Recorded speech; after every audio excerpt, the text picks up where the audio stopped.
RTI2 fait sa mue de nouvelles émissions pour répondre aux attentes des téléspectateurs. Le lancement de la grille des programmes de RTI 1 et RTI Côte d'Ivoire, Radio Côte d'Ivoire, s'est déroulé aussi aujourd'hui. Il y a 53 ans, un médecin français découvre le village de Manicro, un village du centre du pays où vivent de nombreux lépreux. À 90 ans, Dr Raffier passe le relais à ses 3 enfants. Le 6 novembre 1982, Paul Biya devient président de la République du Cameroun après la démission de Amadou Ahidjo, alors que rien ne présageait pareille décision. Alors pourquoi cette décision? La réponse dans le journal. Madame, Monsieur, bonsoir. RTI2 et RTI1 font leur entrée, nouvelle grille de programme. La grande innovation sur RTI2, c'est Madame, Monsieur, bonsoir. Ce n'est plus moi qui vous le dis, c'est le nom de votre nouvelle émission qui démarre ce soir à 19h45. Nous avons avec nous sur le plateau Willy Dombo. Bonsoir Willy, c'est le nouveau présentateur de l'émission. Effectivement, je me permets déjà de dire Madame, bonsoir. Et à tous les messieurs qui nous regardent en ce moment, messieurs, bonsoir. Nouvelle émission, donc, nouveau visage, Willy Dombo. Vous êtes l'animateur de Madame, Monsieur, bonsoir. Présentez-nous l'émission. Ben déjà, Dieu merci, hein, j'ai la chance de piloter ce programme de 45 minutes, baptisé Madame, Monsieur, bonsoir, qui, tous les soirs en semaine, à compter de ce lundi 6, et ce jusqu'à vendredi, ben, va apporter un rayon de soleil à l'ensemble des Ivoiriens, avec le stress du matin, avec certaines personnes même qui ont été obligées parce qu'elles n'avaient pas un peu d'argent de faire jeûne forcé, on est obligé quand même d'arriver à la maison, de ne pas réfléchir. Ne pas réfléchir devant un programme télé, ça ne veut pas dire qu'on vous abrutit. Bien au contraire, vous allez forcément en sortir avec de bonnes choses, mais surtout ce sont les sujets que nous avons chez nous au quartier, sous la patame, avec nos pépés qui jouent au ludo, qui jouent au damier et autres, qu'on va venir vous exposer ici, vraiment dans la déconne, mais on restera au moins quand même un peu sérieux dans la déconne. Voilà. Forcément. Pourquoi ce titre? Ben, ce titre, tout simplement parce que c'est pour vous, madame, c'est pour vous, monsieur, le citoyen lambda, qui veut un programme taillé sur mesure en fonction, donc, comme un portrait. Hein, voilà. Donc, c'est taillé un peu comme un portrait à l'image de notre société aujourd'hui qui vraiment a ce besoin-là de rire, qui a ce besoin de décompresser.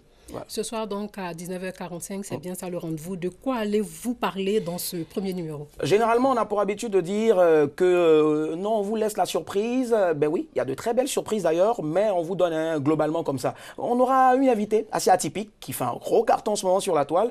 On aura aussi de bonnes choses, des infos, pas le journal comme celui, parce que franchement, ce journal, je le suis, mais je me sens bizarre un peu sur le plateau parce que je suis obligé d'être un peu trop sérieux. Voilà, mais on aura, c'est cela, on aura des news décalées. Et puis de bonnes choses aussi, un débat. Je suis sûr que vous êtes beaucoup là-bas à vouloir débattre sur des sujets vraiment fun.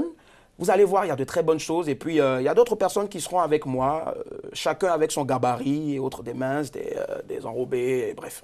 Voilà, c'est un avant-goût de l'émission que vous nous donnez, une émission interactive qui va intéresser les téléspectateurs. Forcément, à coup sûr, parce que RTI2 ne fait pas dans la dentelle, le groupe RTI ne fait pas dans la dentelle, pardon. Depuis ce matin, nous-mêmes, on est là, on regarde un peu nos collègues en train de rentrer.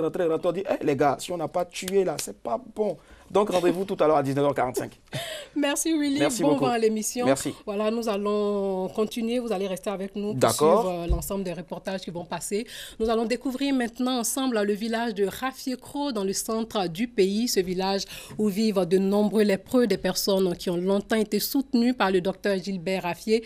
Ce médecin militaire français a contribué à la construction d'un groupe scolaire et d'un centre de santé dans ce village qui porte d'ailleurs son nom depuis maintenant 54 ans. À 90 ans, le philanthrope passe le relais à ses 3 enfants, Soro Corona, Kader Sogodou. Après 3 jours de recherche en brousse en 1963, le jeune médecin capitaine Raffier découvre l'asile de lépreux abandonné de Manicro. À la vue de ces malades livrés à eux-mêmes, Raffier décide de se consacrer au bien-être des habitants de ce village. En 50 ans, ce village va bénéficier d'infrastructures pour amorcer son développement. Hôpital léproserie, groupe scolaire, village avec des infrastructures modernes. Des réalisations pour ce village devenu un centre de référence en Afrique pour la prise en charge des malades de la lèpre. Baptisé Raffier-Cros dans les années 1980, du nom de Gilbert Raffier, le médecin capitaine s'est investi pour mettre à la disposition des malades de la lèpre toutes les commodités. À 90 ans, il revient sur ses traces pour faire ses adieux à la Côte d'Ivoire et confier son héritage à ses descendants. Vu mon grand âge, vous pensez bien que le père fondateur que je suis, depuis plus de 54 ans, aspirant au repos, je passe le flambeau à mes enfants pour continuer la route. Un héritage que sa famille s'engage à préserver pour le bonheur des malades et des habitants de Rafiekro. Ce projet de Rafiekro est le projet de vie de mon père, ça n'est pas le mien. Moi, j'ai pris la responsabilité de m'occuper du projet de spiruline. Pour soutenir ces actions, une ferme de spiruline est en exploitation. Les revenus de cette ferme vont servir à soutenir le village. La spiruline est considérée par l'Organisation mondiale de la santé OMS comme le meilleur aliment, le plus complet en ce 21e siècle. Un marché gourou en plein Paris, et oui, on y trouve de tout, de l'attiéké au piment en passant par l'huile rouge et le soumbara, sans oublier la banane plantain pour faire de la loco. Il n'y a pas que les produits ivoiriens que l'on trouve sur ces marchés parisiens, il y a aussi des produits du Cameroun, du Sénégal. Nos frères et sœurs de la diaspora sont bien servis. Victorine Yao revient de Paris. Paris, place du Château Rouge, un samedi après-midi. Il fait beau temps, la température est estivale. Le pas pressé des hommes et des femmes sortis de la bouche du métro viennent faire leurs courses. Madeleine Kwame, ivoirienne vivante à Paris, sort les bras chargés d'un magasin au nom très évocateur, le marché gourou d'Abidjan. Je suis venue faire des achats par rapport à la nourriture africaine. Je suis partie à Abidjan tout dernièrement. Et il y a des choses, il n'y en a pas sur le marché d'Abidjan, mais on trouve tout ici. Et des fois même, je me demande comment les femmes s'arrangent et puis ils amènent tout ici. Et puis des fois, on ne trouve pas sur le marché de chez nous. Pas de doute, on trouve un peu de tout au marché gourou d'Abidjan. Du poisson fumé, du gombo, du manioc ou encore de la djomvan, le bouillon par excellence des femmes ivoiriennes. Ces denrées alimentaires ont fait le voyage de la Côte d'Ivoire à Paris, destiné à l'approvisionnement des Ivoiriens en France.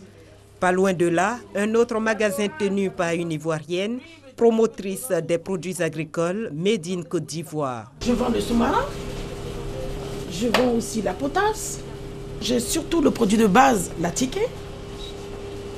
Voilà, l'attiéké de Côte d'Ivoire. Il faut faire très attention, l'attiéké qui vient de Côte d'Ivoire, c'est le véritable. J'ai de l'huile qui vient de Mans, qui vient de Banguni, l'huile de palme de Banguni. Odile est aussi importatrice depuis 1984. Elle explique comment elle s'approvisionne depuis la Côte d'Ivoire pour satisfaire sa clientèle en France. Nous importons des produits par bateau, par avion. On a plein de fournisseurs en Côte d'Ivoire. Donc, ce que nous pourrons souhaiter pour l'approvisionnement, c'est d'avoir je sais pas, une centrale d'achat en Côte d'Ivoire où on peut retrouver tous les produits très facilement. Parce que les produits sont un peu dispersés dans toutes les régions. Il faut courir pour aller à Daloa, il faut courir pour aller à Diglo. L'absence de centrale d'achat ou de marché de gros bien encadré n'est pas propre aux Ivoiriens. Conséquence, des charges plus importantes pour les grossistes, de sorte que le prix au détail s'en ressent. Moi, je suis de la région Haute-Guinée. On a une poisson de chez nous, on appelle Konkwe. Ça vient de chez moi directement, en Guinée-Conakry. Par exemple, l'huile rouge de chez moi, j'arrive à trouver ici. Les produits, ils sont là, mais ils sont un peu plus chers. Tu vois? Ceux qui, quand même, ont envie de manger les plats du pays, ils vont faire tout pour, voilà, le sacrifice. Silas Bayeban, spécialiste des questions agricoles en Afrique, pense que les denrées alimentaires du continent peuvent être mieux valorisées. Vous voyez par exemple le poisson qui vient du Sénégal, du Congo, ils sont bien conservés et les gens ne s'en plaignent pas. Alors la difficulté majeure dans la vente de ces produits réside dans le fait que la filière n'est pas organisée. Si l'État, les différents États arrivaient à organiser les filières, de façon à ce qu'il y ait un réseau de distribution bien approprié, je pense que ça pourrait résoudre pas mal de problèmes. Si on peut se féliciter de la présence honorable de nos denrées alimentaires en France, on peut toutefois regretter l'inexistence d'un réseau professionnel de distribution. La mise en place d'un tel réseau de distribution va contribuer à la labellisation de nos produits et certainement au positionnement de la Côte d'Ivoire en matière d'exportation des denrées alimentaires. Frontières, c'est le film d'Apolline Traoré. Frontières met en exergue l'aventure de 4 commerçantes africaines qui parcourent 5 pays de la sous-région. Il évoque l'entrave à la libre circulation des biens et des personnes. La réalisatrice burkinabé remporte 2 prix spéciaux avec son film lors du 25e FESPACO. Le film Frontières, une histoire palpitante de femmes commerçantes sur les routes dans l'espace CEDEAO, Communauté économique des États de l'Afrique de l'Ouest. Adjara, Nakisi Savané, Emma et Sali, en partance pour Lagos, se rencontrent dans un bus sur le trajet Bamako-Cotonou via Ouagadougou. Le voyage, un véritable parcours de combattants. Vous avez combien de pailles? Dans le 2 sacs, 50 pailles. J'espère que vous me dites la vérité sur la quantité. Sinon, bien, ça fait 1000 francs par paille. Vous payez 50 000 francs CFA. Bref, le film Frontières de la réalisatrice burkinabé Apolline Traoré met en nu toutes les incongruités des accords de libre circulation des personnes et des biens en Afrique de l'Ouest. Après la grande première au Palais de la Culture de Treichville, le long-métrage est en projection dans les salles de cinéma abidjanaises. Depuis plusieurs années, on parle beaucoup de migration entre les pays africains et l'Europe. Mais on a déjà un vrai problème ici entre nous, pays de la CEDEAO, où normalement on devrait circuler librement. L'actrice Sali ne cache pas sa satisfaction d'avoir joué dans le film. Moi-même après ce film, je ne peux pas faire du commerce, vraiment. Même si je veux le faire, ça ne sera pas par la route. Fiction certes, mais Frontières ne laisse personne indifférent. Que je suis une commerçante, c'était vraiment une réalité qu'ils ont fait passer. Ce film retrace tellement de choses. Tout le parcours de nos mères qui vont dans les pays de la CEDEAO pour donc avoir leur liberté et pour être autonomes. Ces femmes sont confrontées à beaucoup de difficultés. Et donc il y a l'état de la route, il y a donc des dames qui dorment à des frontières, des femmes qui sont soumises à beaucoup de desiderata. Film dramatique et de sensibilisation, Frontières reste dans les salles de cinéma à Abidjan jusqu'au 16 novembre prochain. Le 6 novembre 1982, Paul Barthélémy Biya Abimbondo, sans passer par les urnes, devient président de la République du Cameroun après la démission de Amadou Ahidjo, alors que rien ne présageait cela. Le Cameroun connaît en ce moment-là la stabilité politique et l'économie est prospère. Que s'est-il donc passé? Suivons ensemble l'histoire. 6 novembre 1982, Paul Biya devient président de la République du Cameroun. Le Cameroun avait une économie prospère. L'autosuffisance était assurée. La vie sociale ne suscite aucune inquiétude particulière et son chef, Amadou Ahidjo, est cité parmi les sages d'Afrique. Le 4 novembre 1982, après un bref séjour privé en France, dont il était rentré la veille, Amadou Ahidjo annonce sa décision de démissionner de la présidence de la République. Ce fut une grande surprise. Au moment où Amadou Ahidjo annonce sa démission, aucune contrainte politique, manifeste ou latente ne peut être invoquée pour expliquer sa décision. 2 mois plus tard, Amadou Ahidjo déclare à la presse que son état de santé est bon. Le 6 novembre 1982 donc, Amadou Ahidjo passe le pouvoir à Paul Biya. Paul Biya appartient à la génération des politiciens par décret, forgé par l'ancien président Ahidjo.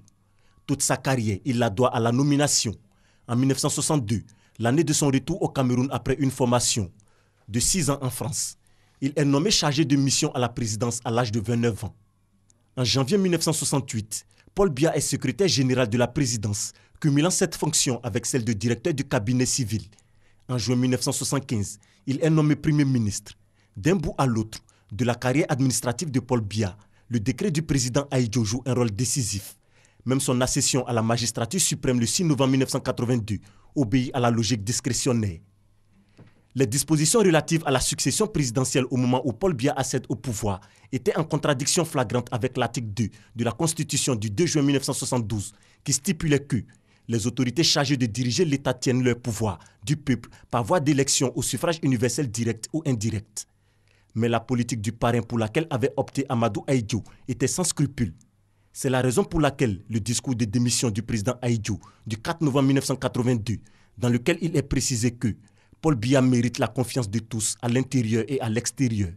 Apparaît comme un acte de nomination. Paul Biya nomme comme Premier ministre un homme originaire du Nord Cameroun, actuelle région de l'Adamawa, du Nord et de l'extrême Nord. Il reconduit dans leurs fonctions ministérielles tous les hommes que M. Ahidjo a laissés au gouvernement.